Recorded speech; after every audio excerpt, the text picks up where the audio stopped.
सभी स्टूडेंट्स को नमस्कार बेटा। और इस वीडियो में हम लोग आपकी यूनिट सेकंड के ऊपर मैं डिस्कस करूँगा। यूनिट सेकंड यानी संयुक्त राष्ट्र संघ और यूनाइटेड नेशन जो है, इसमें कौन कौन से क्वेश्चन आपके इम्पोर्टेंट होते हैं, तो वो सब मैं डिस्कस कर लूँगा इसमें। और ध्यान रहे कि पहले तो मैं आप लोगों के साथ क्वेश्चंस और उसके बाद उनके आंसर्स दोनों चीज़ें डिस्कस करूँगा। तो आप लोग जो है इस पूरे वीडियो को देखना और अपने साथियों के साथ खुद ही शेयर कर देना। जो क्वेश्चन बनते हैं ना, वो मैं आप लोगों के साथ एक तो डिस्कस कर लेता हूँ पहले। एक तो संयुक्त राष्ट्र संघ की महासभा और उसके कार्य एवं उसके कार्य, और इसके अतिरिक्त सुरक्षा परिषद, संगठन, विस्तार, कार्य एवं भूमिका। और इसके अतिरिक्त जो है संयुक्त राष्ट्र संघ की उपलब्धियां, संघ की उपलब्धियां, इन सभी क्वेश्चंस के ऊपर मैं इसमें डिस्कस करूंगा इस वीडियो में। कि उपलब्धियां एवं असफलताएं, असफलताएं, ये चीज़ें इसकी इम्पोर्टेंट बनती हैं। एक क्वेश्चन जो है ये बन सकता है कि क्या सुरक्षा परिषद का विस्तार किया जाना चाहिए, विस्तार किया जाना चाहिए, समझाइए, है ना। तो ये कुछ क्वेश्चंस हैं और ये मैंने पहले भी देखो शेयर कर रखे। और जैसे ही आप इस वीडियो को देखोगे और यदि आपको लगता है कि आज रात में आप लोगों को और भी वीडियो चाहिए, तो आप लोग कमेंट कर देना। तो निश्चित तौर पर मैं जो है बाकी जो टॉपिक्स हैं उनके ऊपर भी जब तक आप लोग जागते रहोगे मैं वीडियो जो है अपलोड करता रहूँगा। अब मैं इसकी बात करूँ आप लोगों के साथ यूनाइटेड नेशन की, और आप लोग बेटा अपने साथियों के साथ खुद ही शेयर कर देना। और क्योंकि बार बार में मुझे कई बार दिक्कत आती है कि मैं शेयर नहीं कर पाता हूँ। और लाइक तो कम से कम इतने स्टूडेंट्स देखते हो आप लोग, तो इतना तो बनता ही है कि आपके लिए मैं इतना कर रहा हूँ। जो चीज़ें मैं डिस्कस करूँगा वो एक तो ऑर्गेनाइजेशन और वर्किंग एंड रोल यानी भूमिका, ये सारी चीज़ें हैं जिनको लेकर के मैं डिस्कस करने वाला हूँ। देखिए मैं आपको बता दूं कि सबसे पहले जो है इसका जो 1920 में नेशन लीग ऑफ नेशन की स्थापना हुई थी। लीग ऑफ नेशन यानी राष्ट्र संघ। तो राष्ट्र संघ विफल हुआ और सेकेंड वर्ल्ड वार हुआ। आप सबको पता है कि सेकेंड वर्ल्ड वार हुआ, विश्व युद्ध हुआ। और जैसे ही ये द्वितीय विश्व युद्ध हुआ तो राष्ट्रसंघ प्रासंगिक नहीं रहा। और इसके लिए जो है संयुक्त राष्ट्र जो अमेरिका था, यूएसए जो था, तो यूएसए के तत्कालीन जो राष्ट्रपति थे रूजवेल्ट, ये नाम याद रख लेना आप लोग। रूजवेल्ट तत्कालीन राष्ट्रपति थे और रूजवेल्ट ने क्या किया, एक सम्मेलन हुआ सैन फ्रांसिस्को में। कहाँ पे? San Francisco. ये आंकड़े आप लोग याद रखना। सैन फ्रांसिस्को 1945 में ये हुआ था, 26 जून 1945 को।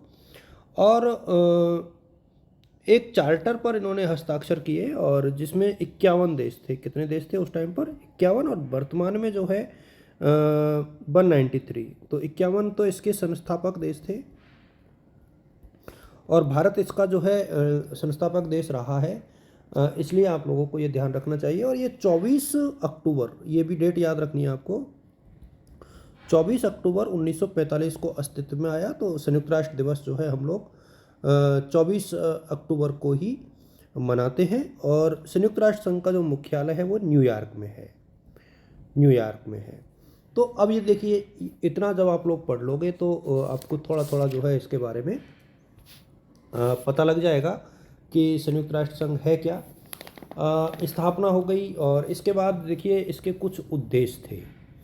अब उद्देश्य तो बहुत सिंपल थे। देखिए ऑब्जेक्टिव्स को आप लोग भले ही बहुत ज़्यादा डिटेल से ना देखें, सिंपल तरीके से समझ लें कि विश्व में शांति स्थापित करना, अंतर्राष्ट्रीय विवादों को निपटाना, उपनिवेशवाद को कम करना, है ना, और पूरे विश्व में जो है एक प्रकार से मेल जोल बढ़ाना, ये इसके उद्देश्य थे। अच्छा, संयुक्त राष्ट्र संघ के जो प्रिंसिपल्स है ना, ये मैं ज़रूर आप लोग के साथ थोड़ा सा डिस्कस करना चाहूँगा।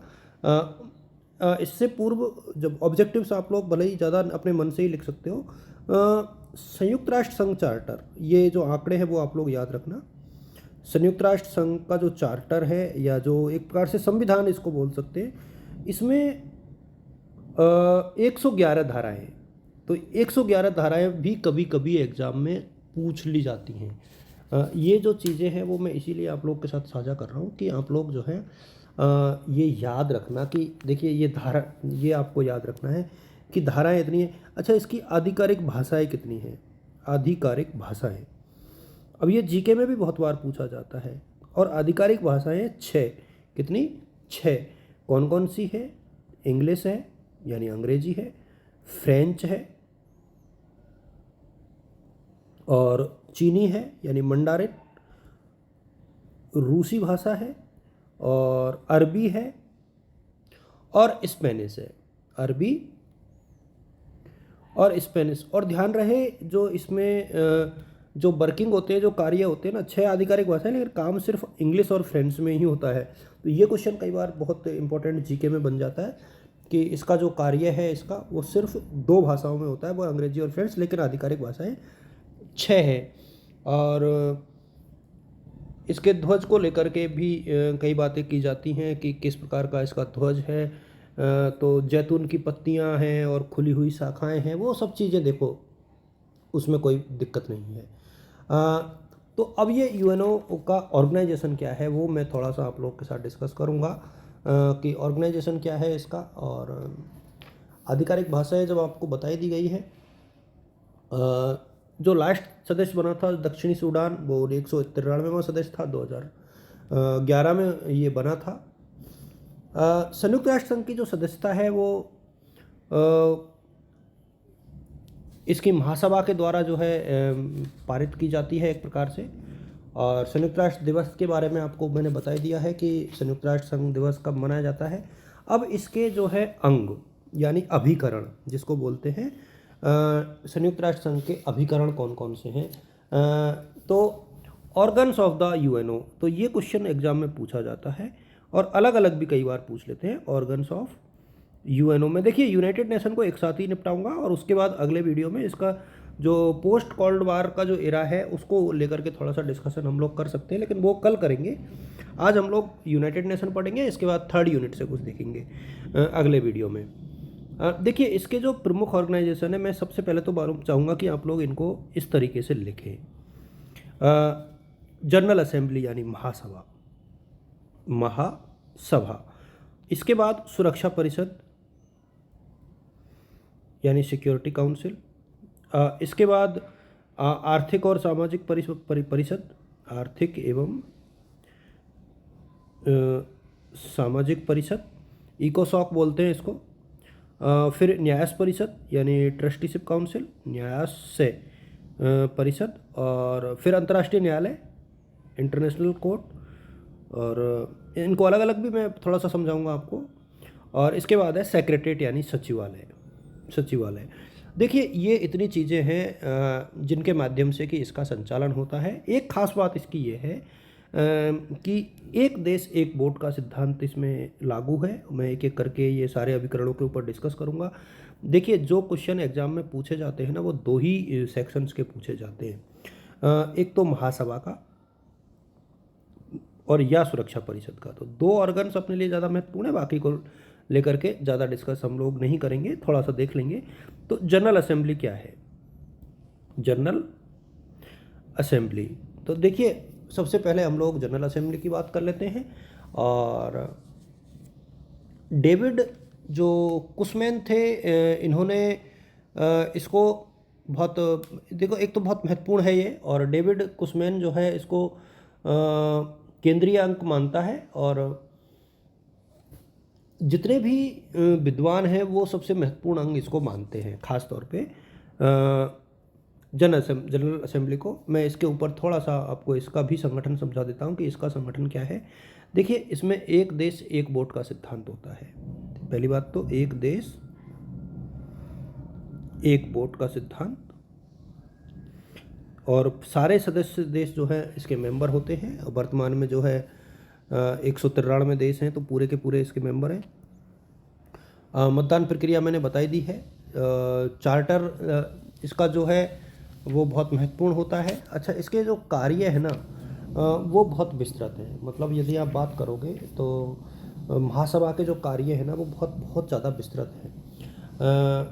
तो मैं इनको बहुत मोटे तौर पर यदि डिस्कस करूँ आप लोगों के साथ, तो महासभा के कार्यों को, तो महासभा के जो अनिवार्य कार्य है ना, देखिए, एक तो बजट पास करना होता है। मतलब जो फंक्शंस हैं उनको थोड़ा सा देखोगे आप बुक में से भी, तो एक तो बजट जारी करना, पूरा यूनाइटेड नेशन का बजट इसी के माध्यम से होता है। सुरक्षा परिषद और जो अन्य संगठन हैं उनकी रिपोर्ट तैयार करना, सुरक्षा परिषद एवं अन्य संगठनों की रिपोर्ट तैयार करना।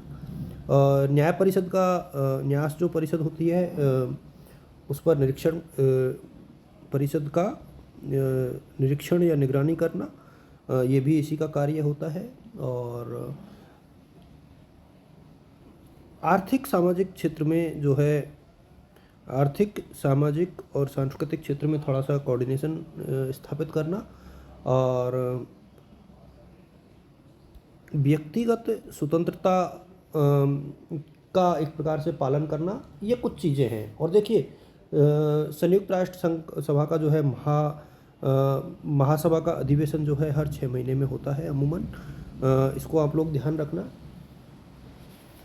और जैसे जैसे आप लोग आगे बढ़ोगे, इसकी प्रतिष्ठा में काफ़ी वृद्धि हुई है धीरे धीरे। और इसके बाद जो इसका नेक्स्ट अभिकरण है वो देखिए सिक्योरिटी काउंसिल यानी सुरक्षा परिषद। अब आप लोगों ने देखो पढ़ तो रखा है, मैं सिर्फ इसको समझा देता हूँ। सुरक्षा परिषद है क्या? देखिए, एक तो सुरक्षा परिषद को जो डेविड कुशमैन है वो दुनिया का पुलिसमैन बोलते हैं। तो ये स्टेटमेंट्स कई बार बहुत मायने रखते हैं, इनको अंडरलाइन कर लेना आप। दुनिया का पुलिसमैन। अच्छा, इस वजह से जब इसको दुनिया का पुलिसमैन कह दिया डेविड कुशमैन ने, इसके बाद एक तो इसका संगठन क्या होता है, यानी सुरक्षा परिषद का संगठन। तो देखिए, जब आप संगठन की बात करोगे तो 5 स्थायी सदस्य हैं और 10 अस्थायी है। और 5 जो स्थायी सदस्य हैं उनमें ब्रिटेन, अमेरिका, चीन, रूस और फ्रांस। 10 जो अस्थायी सदस्य हैं उसमें हर 2 साल के लिए चुनाव होता है, और भारत इसका 7 बार मेंबर रहा है अस्थायी। ये जीके में कई बार पूछा जा चुका है ये क्वेश्चन, तो आप लोग इसको याद कर लेना। और एक जो संगठन है जिसका नाम है G4, भारत, जर्मनी, ब्राज़ील और जापान। ये क्या है, सुरक्षा परिषद के विस्तार की बात कर रहे हैं, और ये कह रहे हैं कि स्थायी सदस्यों की संख्या में बढ़ाना चाहिए, इसके सदस्यों की संख्या ज़्यादा होनी चाहिए, इसलिए आप इसको थोड़ा सा देख लेना। सुरक्षा परिषद के जो कार्य हैं वो एक प्रकार से शांति स्थापित करना विश्व में, और इस प्रकार के कुछ कार्य हैं। और सुरक्षा परिषद के कुछ जो बेसिक अंग हैं वो आप लोग देख लेना। इसमें वीटो की पावर होती है इन 5 स्थायी सदस्यों को, यानी किसी भी मुद्दे के ऊपर ये विशेषाधिकार का प्रयोग जो है कर सकते हैं, विशेषाधिकार का प्रयोग कर सकते हैं। इसके अलावा जो है देखिए, आर्थिक और सामाजिक परिषद है एक, जिसमें 54 मेंबर है। आर्थिक एवं सामाजिक परिषद है जिसमें 54 मेंबर है, और 3 वर्ष का कार्यकाल होता है। बाकी क्वेश्चंस के ऊपर जो है शायद नहीं पूछा जाएगा क्वेश्चन, मुझे ऐसा लगता है कि जो है बाकी जो अभिकरण है उनके ऊपर क्वेश्चन नहीं आएगा। आप लोग इसको थोड़ा सा अच्छे से पढ़ लेना। एक जो चीज़ है वो है सचिवालय। सचिवालय, अब देखिए सचिवालय जो होता है इसका प्रमुख जो है महासचिव होता है। और ये क्वेश्चन जो है एग्ज़ाम में सचिवालय का पूछा जा सकता है कि इसके कार्य कौन कौन से हैं महासचिव के। तो बहुत सिंपल तरीके से आप इसको एक्सप्लेन कर सकते हो कि सामान्य प्रशासन और तकनीकी कार्य, सचिवालय का शासन और वित्तीय कार्य, ये सारे कार्य जो है एक महासचिव कंप्लीट करता है। फिर प्रतिनिध्यात्मक कार्य, राजनीतिक कार्य अलग से होते हैं। तो इस प्रकार की चीज़ें जो है निश्चित तौर पर की जाती हैं। अच्छा, एक चीज़ और जो है कई बार एग्ज़ाम में जो पूछी जा सकती है आप लोगों से, वो ये है कि संयुक्त राष्ट्र संघ का मूल्यांकन आप कैसे करोगे, या संयुक्त राष्ट्र संघ का में क्या सुधार किए जा सकते हैं। मतलब क्या संयुक्त राष्ट्र संघ में संयुक्त राष्ट्र संघ को शक्तिशाली बनाने के सुझाव। संयुक्त राष्ट्र संघ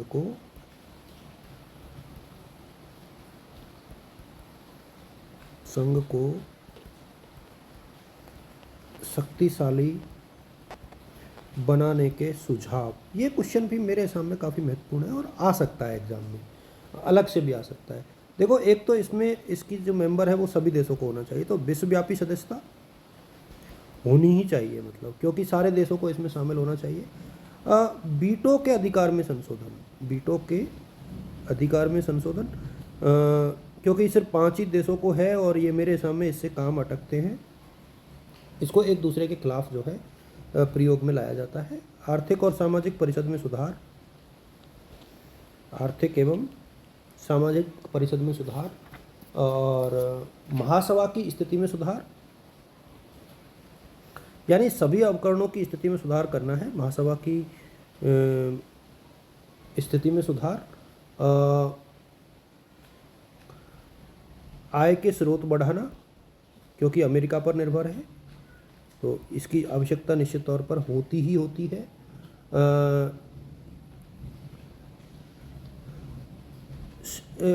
नियमित बैठक बुलाना, क्योंकि कई बार इसकी बैठकों में जो है साल भर का समय लग जाता है, तो ऐसा होना नहीं चाहिए। सुरक्षा परिषद को सामाजिक कार्य भी करने चाहिए, सुरक्षा परिषद को सामाजिक कार्यों की भूमिका सौंप देनी चाहिए। फिर एशिया और अफ्रीका का प्रतिनिधित्व बढ़ना चाहिए, एशिया एवं अफ्रीका, क्योंकि सबसे बड़े महाद्वीप हैं जनसंख्या के हिसाब से, लेकिन इनका प्रतिनिधित्व कब है, तो एशिया एवं अफ्रीका का जो प्रतिनिधित्व है वो बढ़ना चाहिए इसमें। और